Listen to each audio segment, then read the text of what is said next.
All right, good afternoon, everyone. Thank you so much for joining us today. This is Mohammed Al-Mughazi. I'm the founder of the Global Telecom Policy Research Network.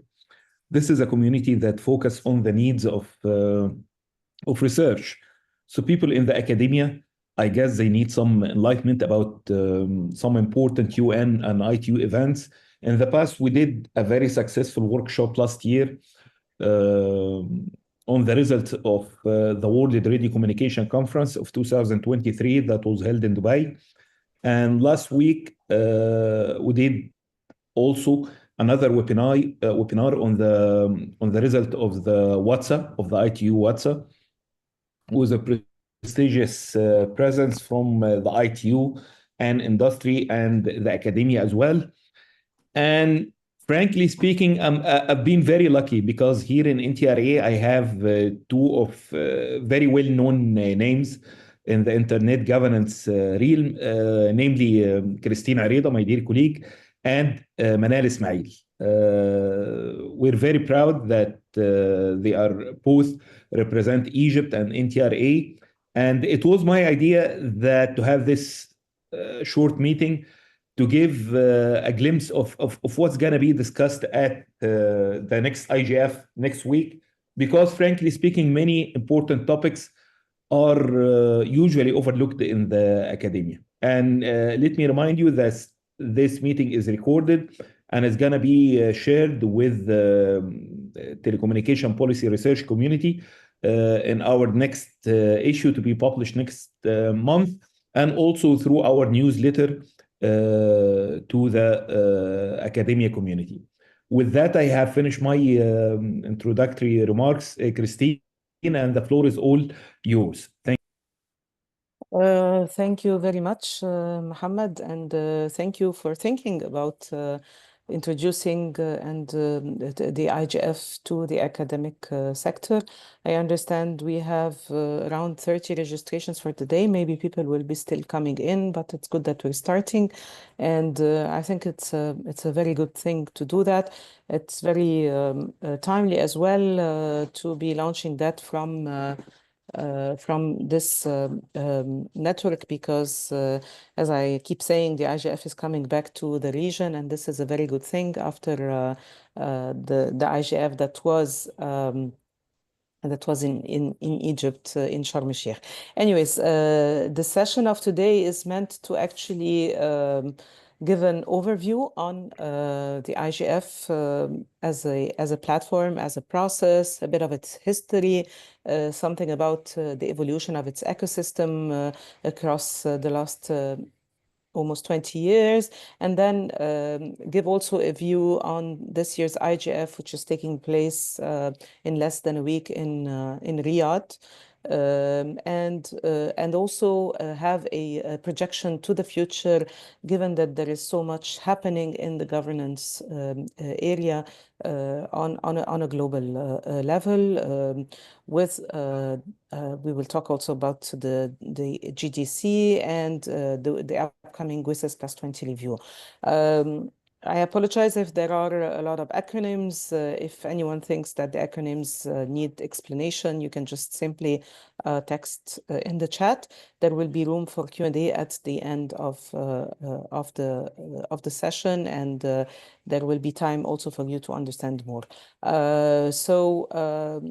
Today I'm lucky because we have a very distinguished panel. I will shortly give room to each panelist to introduce briefly himself, but I just want to say that we have a mix of different stakeholder groups on this panel, and this is a great thing, and it's a bit of what the IGF is about, bringing stakeholders together to discuss policy topics related to internet governance. So without further ado, I will go from right to left on the poster in front of us, and will ask Professor Kleinwächter to briefly introduce yourself. Okay, thank you very much. My name is Wolfgang Kleinwächter. I'm a retired professor from the University of Aarhus, and I was involved in all this since nearly 30 years. And when we, after the first phase of the World Summit on the Information Society, when governments were unable to agree on an understanding what internet governance is.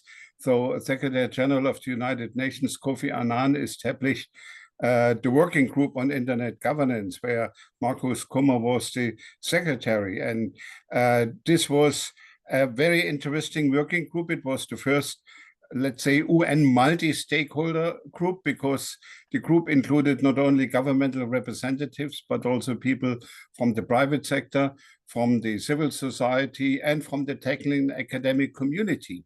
And so, and in this mix, also the academic community was always asked by, for instance, governmental representatives, where we can study internet governance. And so one of the answers was, the problem is with the internet governance is that it's a multidisciplinary phenomenon.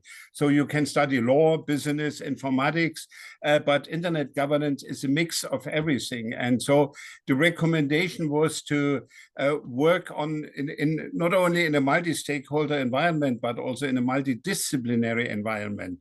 And so one of the outcome after the Tunis was then the establishment of an academic network, which is now GigaNet, and a regionalized system, a network of schools for internet governance, which is now also an established mechanism under the IGF. So I did the pilot project in Germany. The second one was done in Egypt at the eve of the Sharm el-Sheikh IGF. And meanwhile, there are around nearly 30 schools of internet governance around the globe. And I think this is a challenge for, or this is the place where the academic community can be engaged, and both is linked to the bigger IGF, which is the umbrella for all these various activities. And because the Mahmoud said in the beginning, what should we expect from the IGF now in Riyadh, and what are the duties of the academic community, or the responsibilities and the challenges? What I would say, if I concentrated on one point, academics are working with definitions, and we had a definition on internet governance 20 years ago in the Tunis agenda, but today there is a lot of confusion about the language which are using multi-stakeholderism, data governance, ICT governance, AI governance, and cyber governance, and all this. And it would be good if the academics in the IGF community would try to clarify some of these keywords so that we have a better understanding, because what I see is a growing confusion of the understanding of the multi-stakeholder approach, a confusion about what governance means in the digital age, difference between digital governance and data governance and internet governance.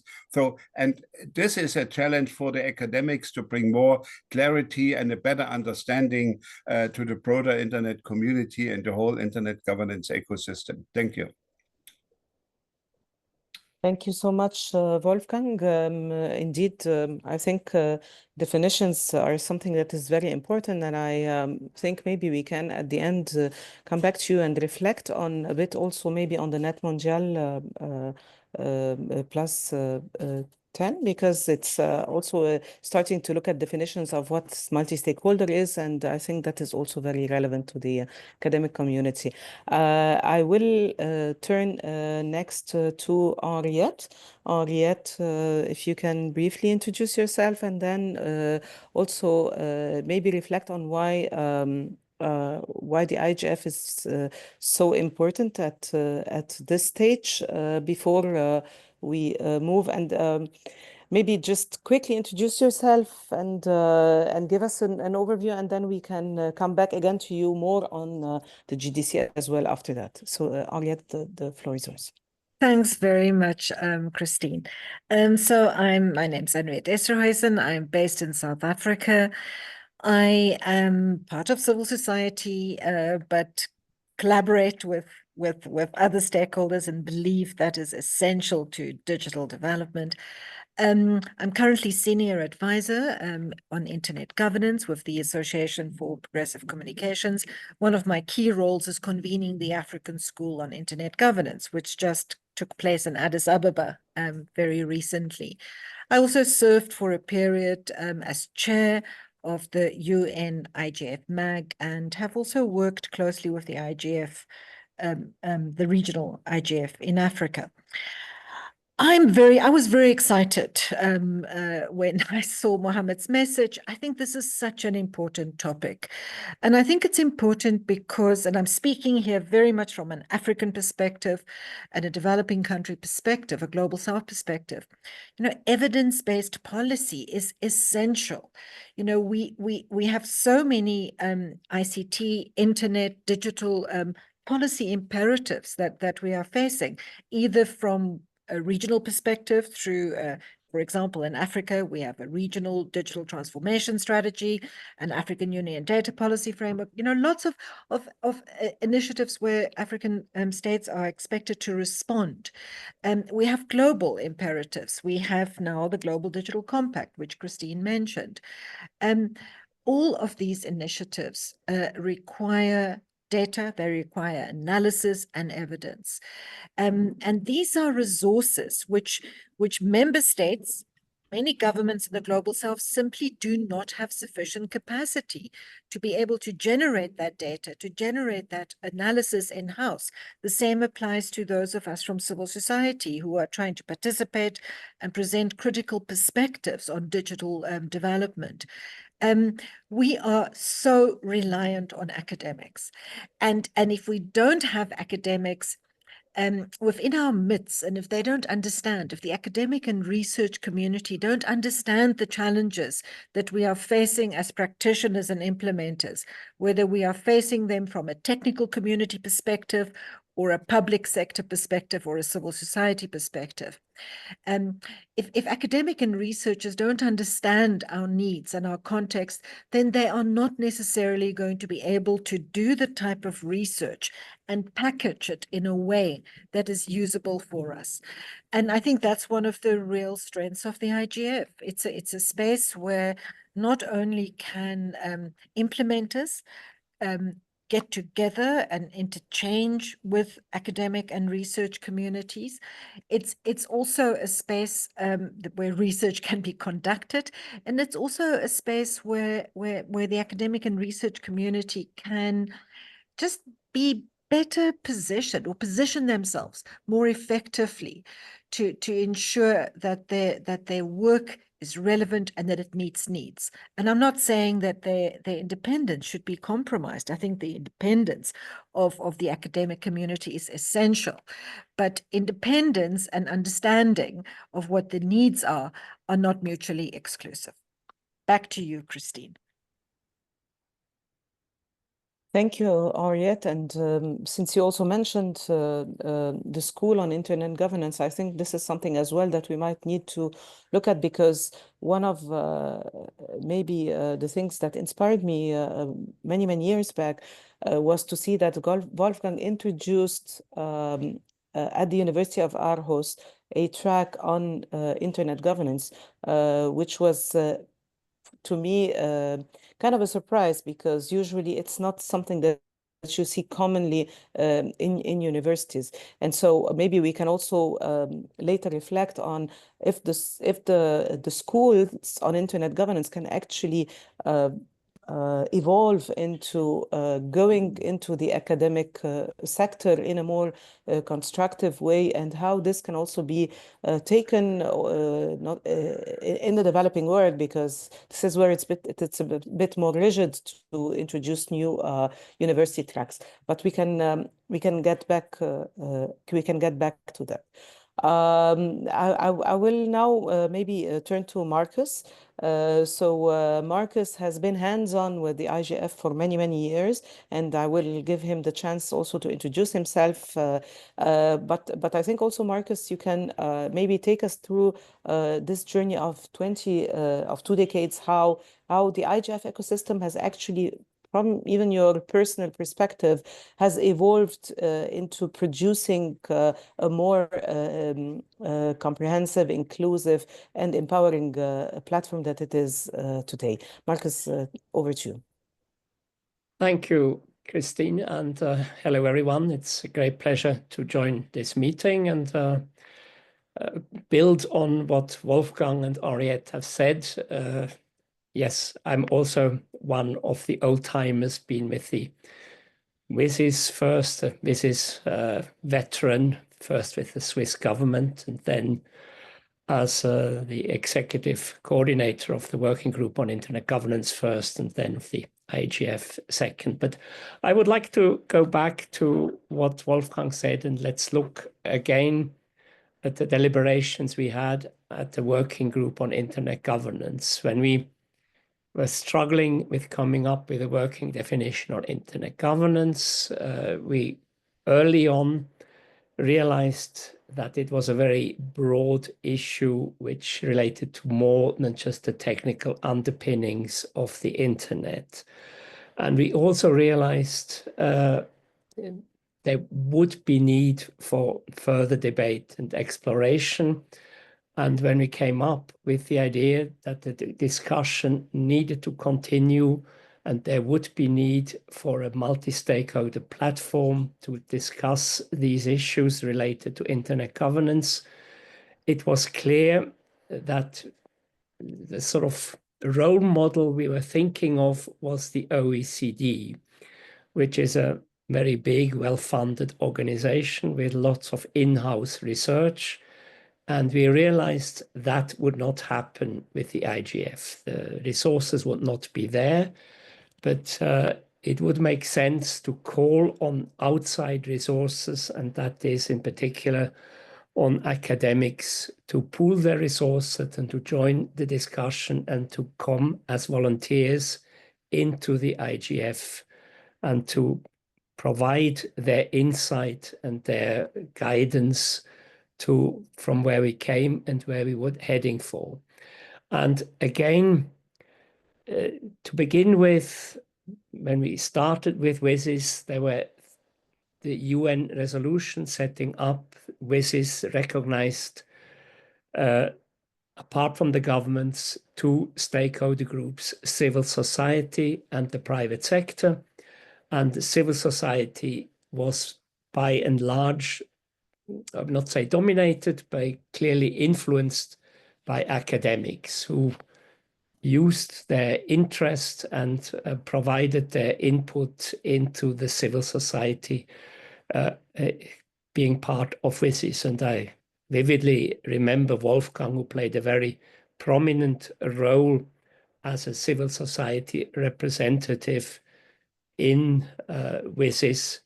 And I do remember we had joint meetings of the Civil Society Bureau and the Intergovernmental Bureau, and where Wolfgang made very innovative suggestions on how to improve the interaction between the two worlds. Because at the beginning, civil society or the non-governmental stakeholders were only given the floor right at the end of the meeting, so 5 minutes before lunch break, so to speak, when the governments were already packing up. And Wolfgang then made a very innovative suggestion that at least we break after each agenda item and let the non-governmental stakeholders speak. And that sort of loosened up the very rigid rules of procedure. And with the working group on internet governance, we went much further. There were no distinctions between the various stakeholder groups. They were all allowed to speak whenever they had something to say. And again, I do remember distinctly when we did that, then all of a sudden there were government representatives, when they took the floor, referred to inputs given, to statements given by this or that representative from the academic community. And so in the outcome of the Tunis agenda, there was a recognition of the technical and academic communities, but that was essentially mainly the academic community related to the internet scientists, because before they had not been present at all. But be that as it may, and GigaNet was mentioned by Wolfgang, they established themselves early on as a fairly independent stakeholder group within the IGF. And I think it was already at the very first, but definitely at the very second meeting of the IGF in Rio, where they held an independent meeting. And they have been doing that since the beginning, and they will have that again in Riyadh.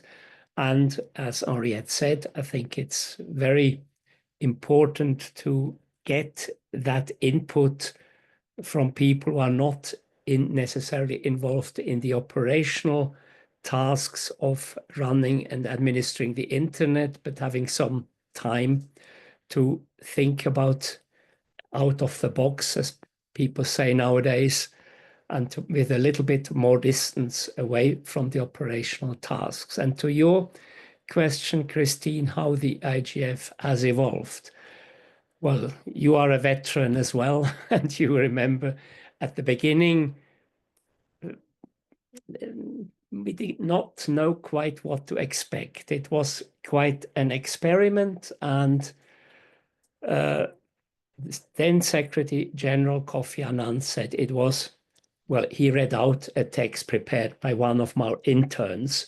It was a trip into uncharted waters, but that, I think, was very well described.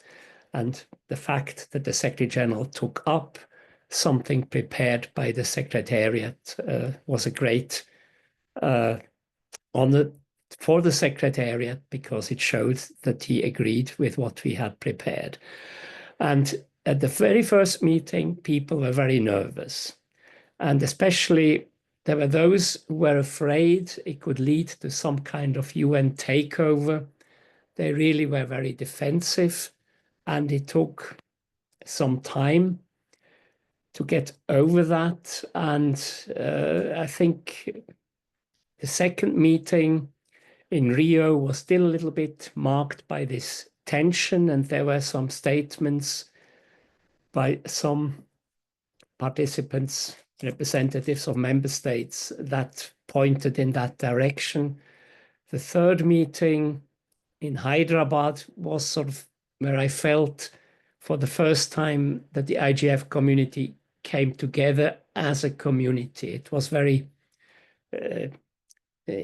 by coincidence, there was a terrorist attack in Mumbai at the same time. And the people who were there in Hyderabad felt, okay, we are braving these sort of outside threats, because some people canceled their trip to the IGF meeting for understandable reasons. The bosses didn't want to take on the risk, or I think the Council of Europe decided to cancel their participation. So it forged a bond by those who actually were in Hyderabad. And there, for the first time, I had the feeling that we had something like an IGF community. And okay, it evolved from there. We moved from Hyderabad to Sharm el-Sheikh, and that was a very positive meeting again in that region. And I think from there on, we could each meeting build on the previous meeting, and we could say, and I think we have said so ever since, that every subsequent meeting was better than the previous meeting. And there was definitely less of this fear that the IGF would be here to do any harm and take over. And I think a very big stepping stone was the meeting in 2013 in Bali, which happened at the time after the Snowden disclosures, which was a very critical time for the internet. And the United States chose the Bali meeting to actually face the community to talk about this mass surveillance. And from then on, then we started actually being more proactive by promoting more result-oriented outcomes. And I was working then for the Internet Society, and we thought that the IGF could be a kind of policy equivalent to the IETF, which produces, the IETF produces the standards that help underlying make the internet work, but to do it in a multi-stakeholder mode, and it's a non-binding negotiation. And we thought then the IGF could move in the same way and produce policy recommendation, and we started proposing to revitalize best practice forums. And from ever then, since, the IGF has actually strengthened these procedures that could lead to policy outcomes with policy networks, and again, the best practice forums, and also we now have the messages coming out of the main session. So all in all, I think the big nervousness to begin with has to a large extent disappeared, and there is a strong sense that the IGF can actually produce real ways forward. And again, back to Wolfgang, there is a little bit of confusion now. What is the difference between internet governance and digital cooperation? And when we actually look at all the texts we have, the agreed texts, we do have agreed definitions on internet governance. We have agreed text on internet governance from the Tunis outcome, but we don't really have anything agreed in terms of definition of what digital cooperation is. So there is, I think, a great appetite for some clarity of definitions. Now, I have to apologize. I think I've been a little bit too long in my rambling on. So back to you, Christina. Thank you, Marcus. No, it's indeed very inspiring, because it also gives a projection on the future and where we're heading. So I will turn now to Shafiq. Shafiq, you are the expert from the region. You belong to the technical community, but you also have your ties with the academia. And maybe you can, after introducing yourself a bit more, reflect on the Riyadh IGF. I know you, as a technical community in the region, work very closely with the governments of the region, and the government group in the Arab region is one of,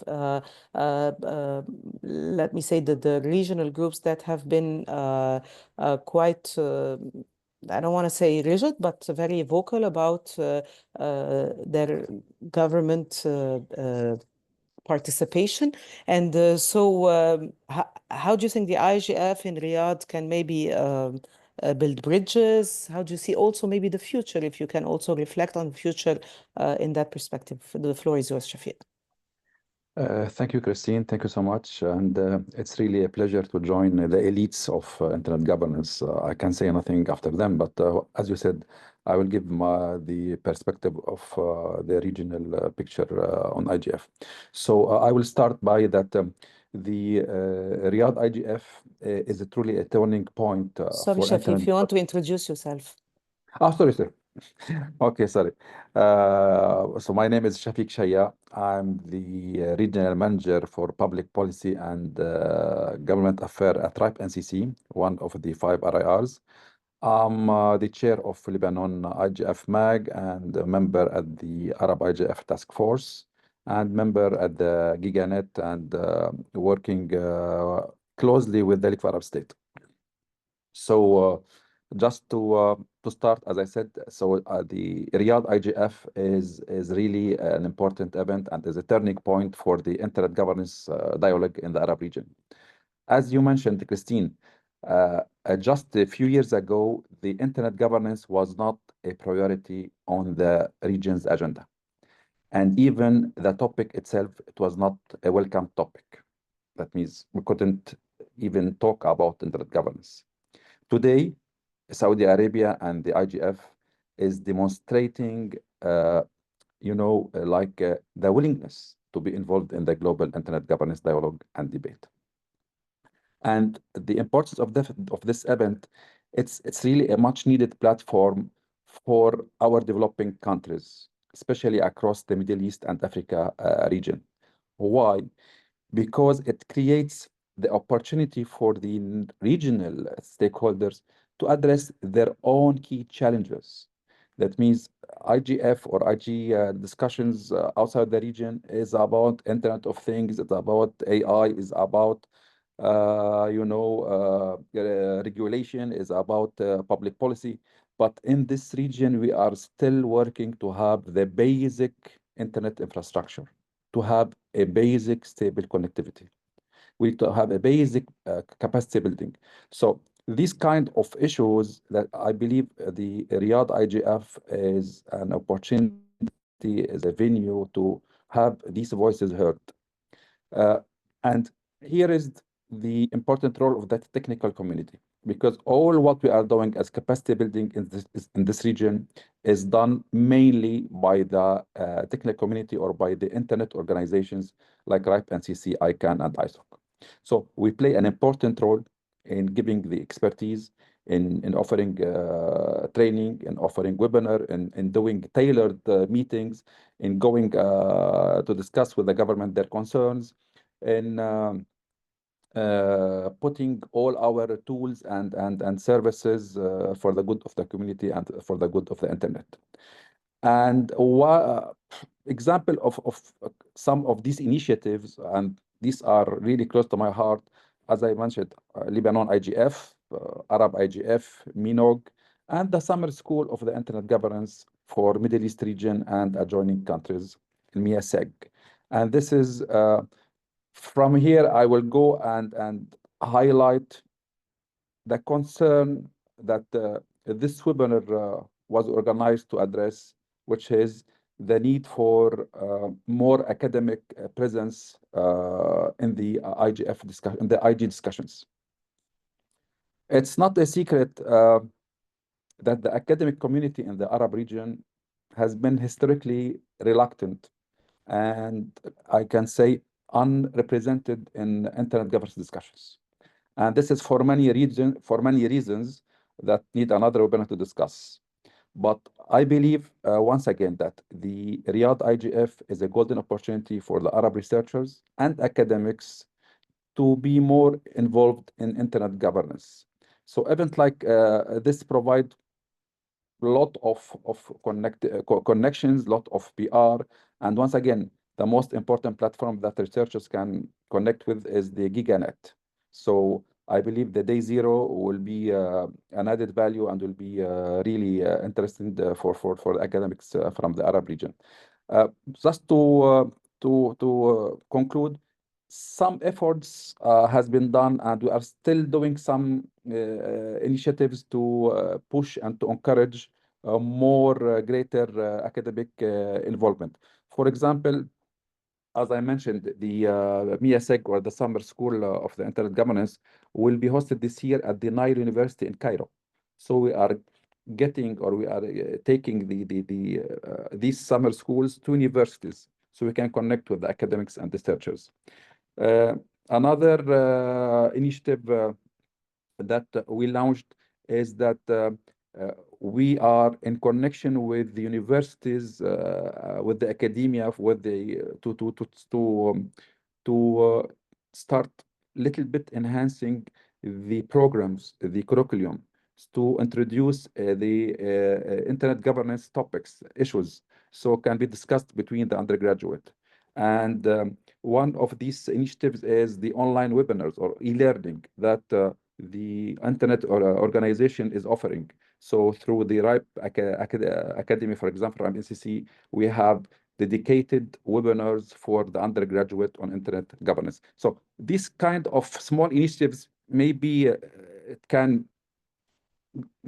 give some achievements with the academia and the researchers and the undergraduate, but it's we need more than this. We need a lot of efforts, and the main thing is we need resources, and we lack a lot of resources in this region. So to conclude, yes, there is still much work to be done, and the Riyadh IGF, I believe, it will not be just an event, but it's really a a transformative moment, or it really will be a turning point for the whole region. Thank you.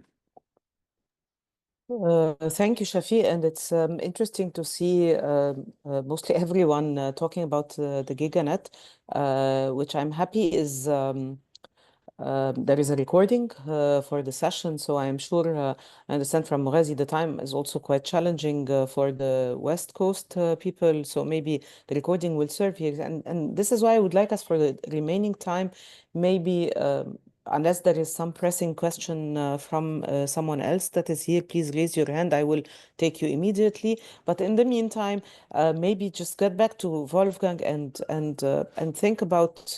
Now, Ariette talked about the need for evidence-based research in the area of internet governance, and I cannot but think about the future of the IGF in that context. And we all know there is so much happening in the global world now, in the global area, with digital cooperation not being clear, not having a clear definition, with the WSS Plus 20 coming up, and the review of the mandate of the IGF, and the need maybe to evolve the IGF in a way or another. So how do you think, Wolfgang, how do you think can academia maybe help shape this future, or contribute to shaping that future? Do you think, in terms of content, but also in terms of mechanism, do you think there are innovative ways to reach out to the academia at grassroots level via NRIs, for example? I'm throwing in ideas, and I really like us to think in untapped water, as Marcus was saying here. Please, the floor is yours. Okay, thank you, Christina. Academic work is mainly teaching and research. So teaching, we heard already also from Shafiq that this is capacity building. That means and on all layers and all levels. I think there is a need for special capacity building for the government, but there's also a need to capacity building for the other stakeholder groups, business, civil society, because what we have now is a new generation of internet governance leaders, which do not have this specific knowledge, which was outlined by Marcus in a very short way, but it's more than a quarter of a century history.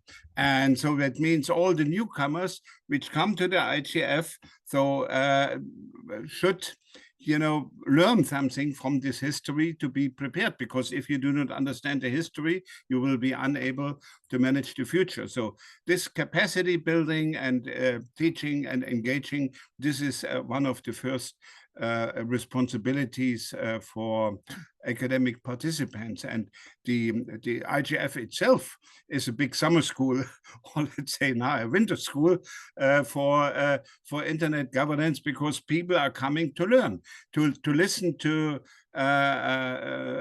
people who they normally do not meet because they are in another bubble. And this cross-constituency meeting, which the IGF offers, is one of the great opportunities. So that's a great learning experience. If it comes to research, I think I can repeat what I said in my first intervention. So the academic community should develop more coherent and convincing concepts, including definitions, because what I mentioned earlier is we see a confusion about all this. It's such a complexity now, and very often the left hand doesn't know what the right hand is doing. This is in all stakeholder groups and also among various stakeholders. When I did see the report from the AI expert meeting, which was nominated by Kofi Annan, and they presented the report just in September. So recognized there are around 40 or 50 different initiatives on AI. And all this is not connected. They identified that only 7 countries are involved in all the 30, 40 various initiatives, and more than 100 countries are not involved in all these initiatives, because a lot of people from smaller countries or also from other stakeholder groups cannot oversee all this complexity. And here I think this is a challenge for the academic community to produce handbooks, overviews, so that people can better understand what's going on, and then to identify the fields for coordination, for collaboration. And if it comes to mechanisms and institutions, so I think what we have learned is there is really no need for new institutions. We have already now a really very complex system of networks, of institutions, and so on, that it means to create new bodies and a new council or a new organization.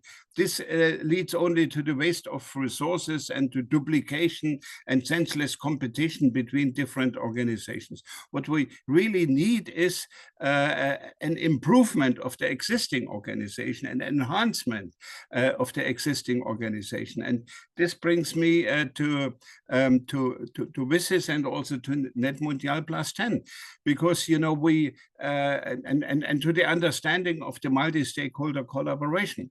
Marcus mentioned that I think this was the big step forward in the Tunis agenda, that the governments agreed that the internet is so complex that they need the involvement of all stakeholders in their respective roles. So I think this was a step forward. But it was unclear how this collaboration should be organized and operationalized. So the Net Mundial in 2014 was a big step forward, because it developed a number of principles: bottom-up, transparency, inclusion, and all this. So that means that people, particular governments, had an understanding, these are the principles for multi-stakeholder collaboration.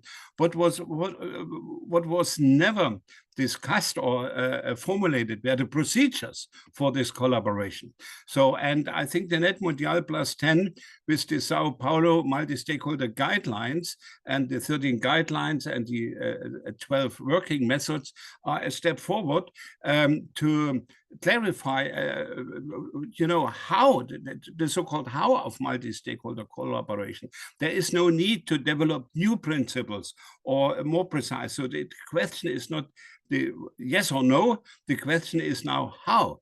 And this is also the moment for more innovation and creativity. And I think this is a good challenge for the academic institutions. And I think GigaNet, which has the meeting on day 0 in Riyadh, could discuss, how the operationalize now or to make use of the Sao Paulo multi-stakeholder guidelines, because these guidelines are now like criteria where you can measure a process, whether this fits into the, or whether the category are implemented in the procedures of a certain process or not. And so one idea which is floating around to develop a measurement system for the implementation of the multi-stakeholder approach.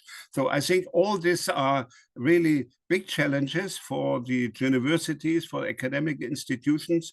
So, but we are still in an area where a lot of things has to be invented. So that means we cannot say, okay, everything is clear now, we have just to implement it. We have also to invent something which is new. This is still new and unrecognized territory. Thank you.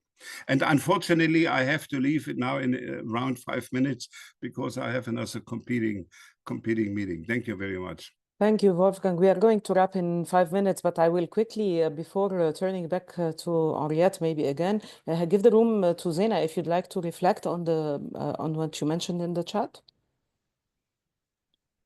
Yes, hello everyone. This is Zena from Lebanon, IGF.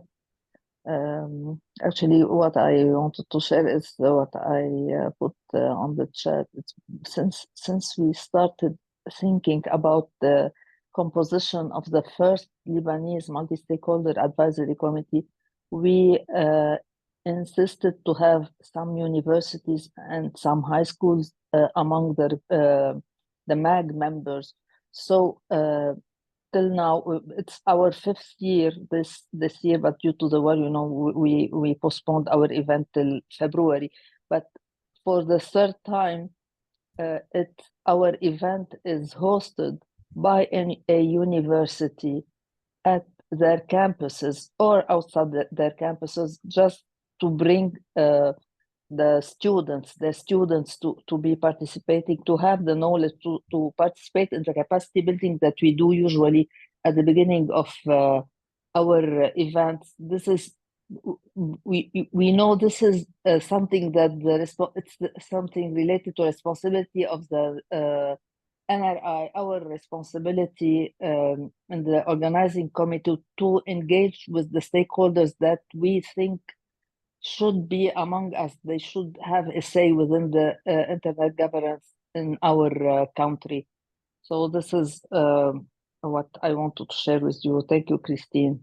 Thank you very much, Zena. And I think this is more of creating a virtuous circle, if I may. And I will turn to Henriette on that, because I know a similar virtuous circle is happening in Africa. So maybe you wanna also share with us that and reflect on how this can be helpful for the future of the IGF.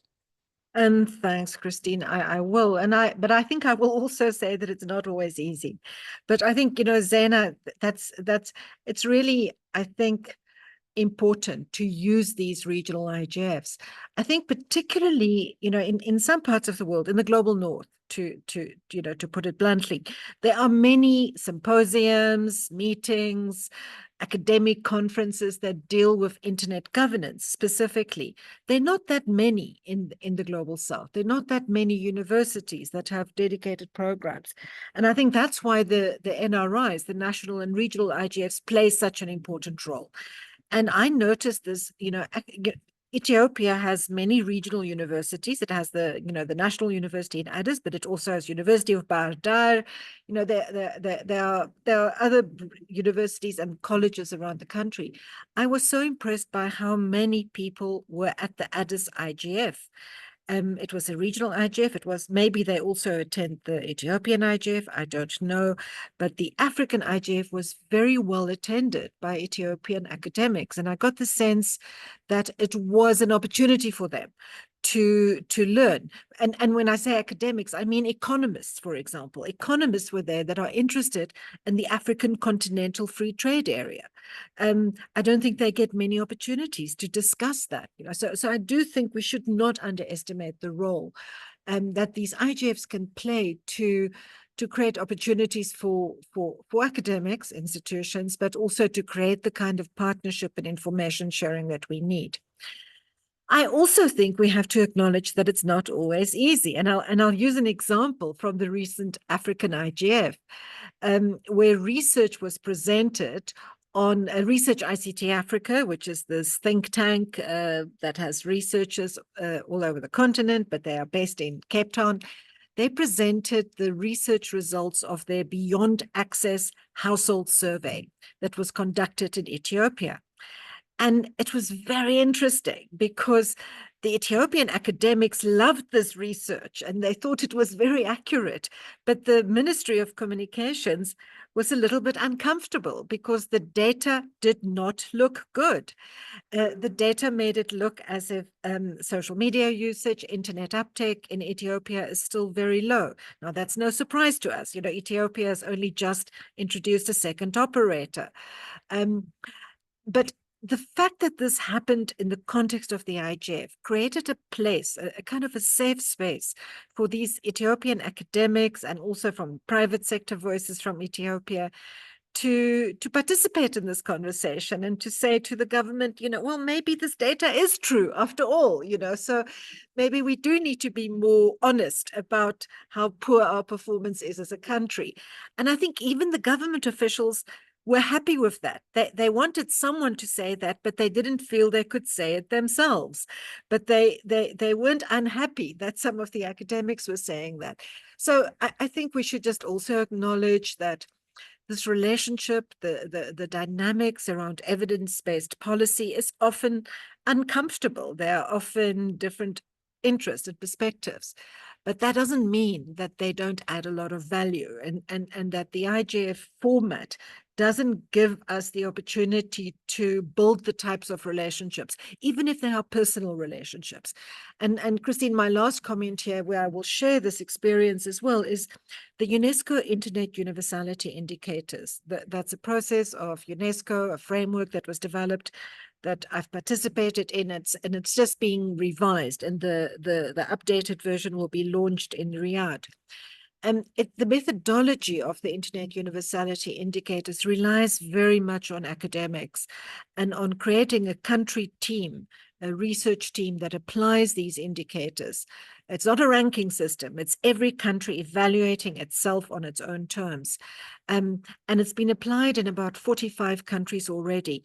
And I can tell you that in no country has this process not either been led by academics, like in the case of Germany, it was led by the academic community working with government.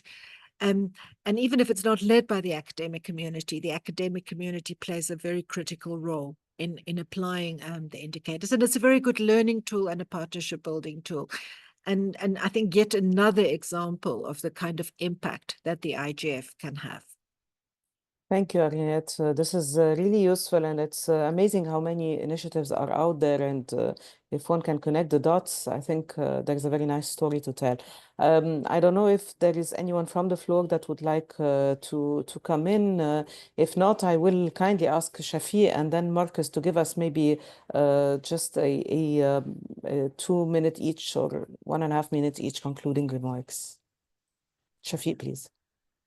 Thank you, Christine. Thank you. It's an interesting discussion and you know, a lot of point to be taken in consideration. But for me, as Wolfgang said, the IG process is teaching and learning. And one of the challenges is to have expertise who can teach in local language. Because having or discussing the IG in local language is very important and facilitate the discussion and invite people to be involved. Another challenge from our region, you know, Christine, that our region, the people are shy. They don't often initiate and talk. So we need to incentivize them, to push them to talk, to give them the environment that they can speak freely without any, without being shy. So this is another challenge that we are facing. Third challenge is the financial resource. You know that when we talk with academics on where we are engaging with the undergraduate, the financial challenge is there. So we need to find like a fund to finance these guys, this undergraduate or this academic to travel and to connect with the academic people outside their countries, because once again, we need to open the door for them. We need to raise awareness, and we need to give them the opportunity to work with and to share their work. And the last point for me is that we need to organize ourselves in a better way. That means if we can get best practices, if we can get how things can be done better from other region, why not? So we are more than happy and are open to discuss with other regions how they do things better than us. And if they have other tools that they can offer for us to help with academics in our region, same thing. So collaboration, I believe we should collaborate more on this. And I'm looking forward to IGF Riyadh to see my colleagues and discuss all of this with you. Thank you, Christine. Thank you, Shafi. Over to you, Marcus. Thank you. Well, there are many very valuable points made in this discussion, and I particularly liked the point made by Henriette as the IGF as a kind of neutral space that allowed academics also to interact with governments and present them with uncomfortable facts and truths. So I think that's an extremely valuable function the IGF has and provides this kind of space for discussion. But my concluding remarks would be very much focusing on the need for clarifying this confusion among the various issues mentioned by Wolfgang right at the beginning. And I think if the academic community could provide some clarity on what is what, the definitions, and that has a practical impact as well. If, as the GDC seems to imply that internet governance is a subset of digital policy, then it reduces the scope of the IGF. But if we actually can re-establish the scope of the definition of internet governance, it creates a different playing field, and that is important when we come to the discussion on the implementation of the GDC and also the new mandate of the IGF and WSIS +20, that we have clarity of what is the scope of all the various aspects of digital policy. Thank you. Thank you very much, Marcus. And I think this brings us to the end of this discussion. For me, I think what I just want to add is that there is great value in having more empowered academic sector being part of the IGF, whether at a global level, but also more importantly, maybe at the national and regional IGFs. So that said, I would like to maybe send out an invitation, Muhammad, through this webinar to everyone who's going to listen, even to the recordings, to invite people to join us for the 19th IGF in Riyadh next week. There's a online participation. Everyone can join us, and there's a full wide range of sessions in every topic. So telecom policy is definitely an area for where everyone will find something of interest. Anyways, not to keep you any more than that, I would like to thank our dearest panelists, Wolfgang, Ariette, Marcus, and Shafiq, and I will turn back to you, Mughazi, to close this webinar. Christine, thank you so much. This is 1 hour of absolute knowledge to me. Everything you've said, guys, is pretty important, pretty new for me. I will gladly share the recording of this webinar along with the information on the IGF in Riyadh. I wish you all the best next week. Have a safe flight, and thank you so much for attending today. Thank you. Thank you, everyone, and goodbye. Thank you. Bye-bye. Bye. Thanks, everyone. Bye. Bye. Bye-bye.